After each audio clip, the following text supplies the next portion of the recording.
Hello, David. We're going to take a look at your rhythm and repetition and also the Notan hosting. Offer a bit of feedback here. So we'll just jump right in, share screen. All right. So I see we went with a rather unorthodox vertical 16:9 or even 16:10 format. That's a very challenging format to sort of work with. I don't think you've done a bad job doing it. I think you've for the complexity or for the difficulty of using such a dynamic form in the vertical. I think you've done a pretty good job. The issue that you get into when you're creating that is it's such a familiar shape, meaning it's a familiar shape if it's oriented horizontally, or it's a familiar shape if it's referring to a figure. That shape is actually a proportion of the human being. If you really were to kind of measure the general proportions of a human being, you're going to get close to something like that. And then if you lay it on its side, then of course we get that cinematic look that we're becoming more and more familiar with.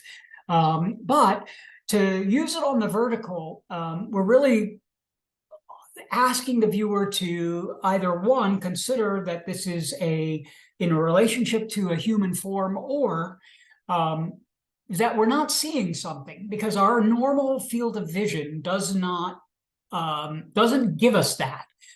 We don't see vertically and up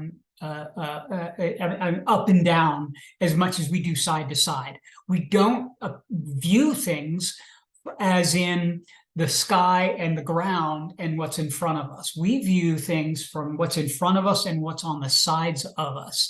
So when we see an image, a photograph or a video that is presented in this sort of squeezed to the sides and a lot of information top and bottom, it's a real sort of distortion for us, for the viewer. They're not going to approach it as natural. We need to know that. You need to be very conscious of that. It's not that you can't use it. It's that we need to be very conscious that we're starting off with that built in to the image that we're doing. With video, it's even more so. Video, it's a real challenge because video really simulates how we experience, not just how we see, but how we experience things. So I think of them, this one is probably doing the most because you're doing the most with the entire composition. Here, you're using that progressive rhythm to lead our eyes back, even to pick up on this little circle back here where the wheels are. Whether you knew that or not, you're picking up on these two wheels, and then it comes back into here. And then we have this nice shadow happening. Whether you knew we were working with shadow or not, you picked up on that there. Later, we work on shadow here, but that is probably the one that you're doing the best. With something like this, it does feel, again, like it's there's an imbalance, even though you're using sound organizational principles here. This car getting cut off a little bit down here. The building's not quite where it needs to be in terms of the straightness of it. It's keystoning, which doesn't in and of itself cause a problem, but the keystoning plus the extra vertical is creating this real, I guess, sort of uneasiness about the image. Again, we want to be hyper aware of those kinds of things when we're setting that up. Here you can see it's a much more approachable format in the horizontal, because our eyes naturally view things that way. Our eyes are set side by side for a reason. It's so that we have peripheral vision this way, not this way. This is why when you want to hide something, just put it up high, put it over someone's head, and no one will see it. So anyway, getting back to or getting to the rhythm parts of these, here you have kind of a combination. I can see where you are getting at it being an alternating rhythm because you are having maybe this side and that side. However, the way you've photographed it, what we're getting is more of a progressive rhythm because you can see it's leading us away, and the spaces in between this group, this group, this group, this group, this group, you can see it's getting smaller, and we're creating a leading line that's moving us backward.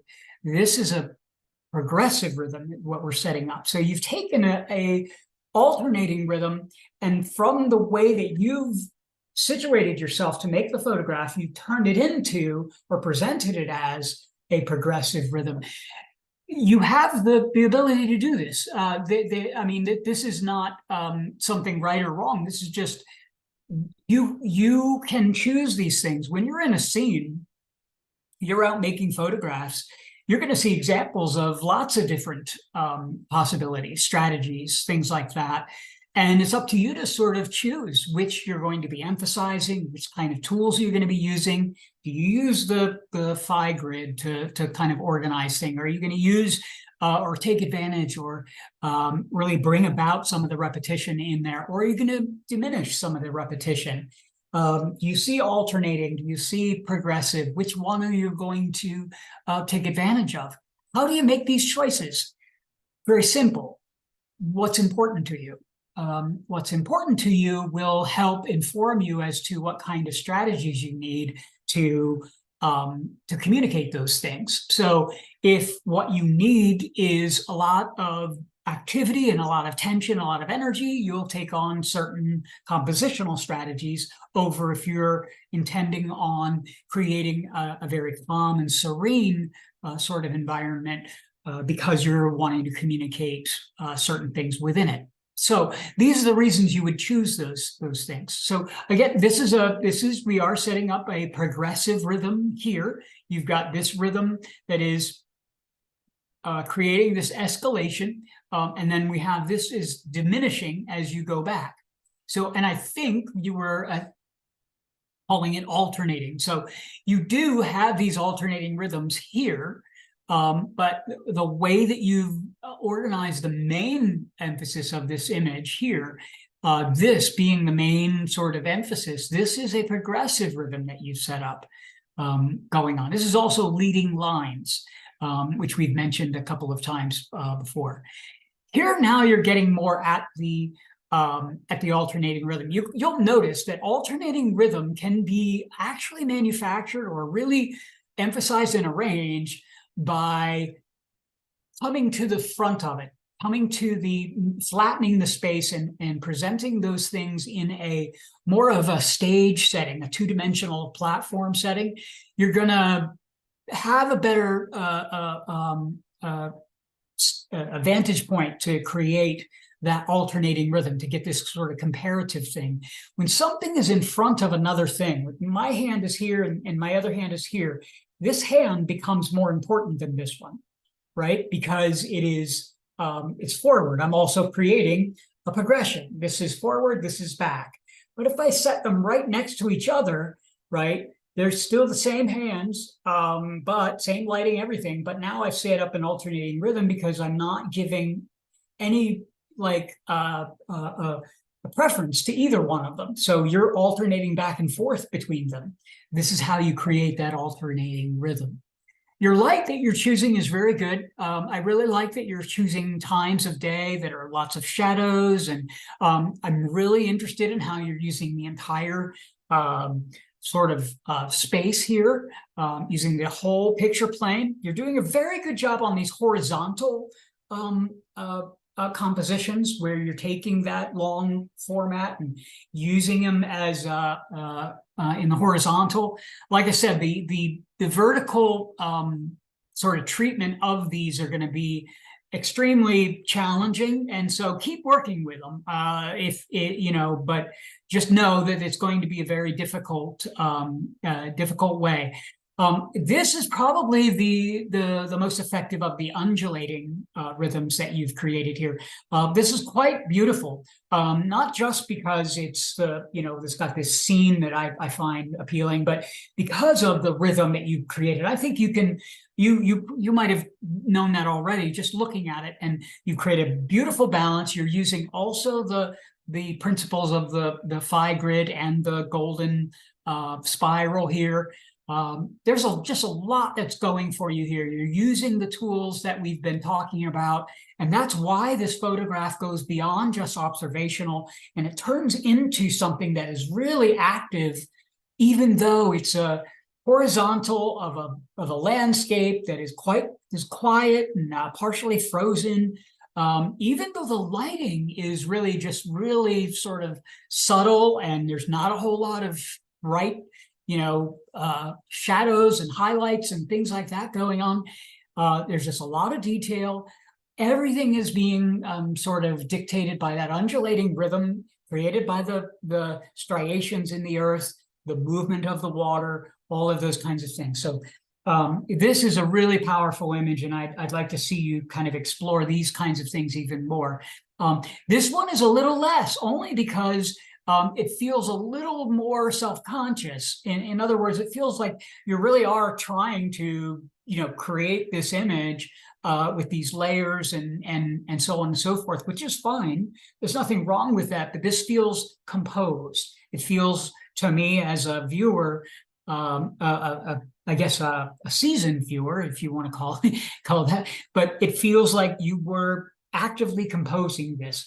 And though let's get back to that other one. Though this one does feel, I guess, intentional, it does not, I don't get the sense that you were pining over where to put the camera. And there's a sort of an intangible difference between those two things. And you can only really sometimes see it when you're out there and you're shooting, and you just sort of come upon the sort of rhythm of things and kind of come upon the balance, and you're like, there it is. It's a wonderfully organized and controlled composition that doesn't appear so. You want it to feel effortless, your compositions, even though it's not. You don't want your compositions to look like hard work, in other words. So you've got a lot of really good stuff going on here. I think we misidentified just a few of these. Not that I think you were looking at the wrong thing. I think the way that you compose them, transform them into other things. So let's move over to your Notan, because I see you went into the black and white. You maintain the exaggerated format.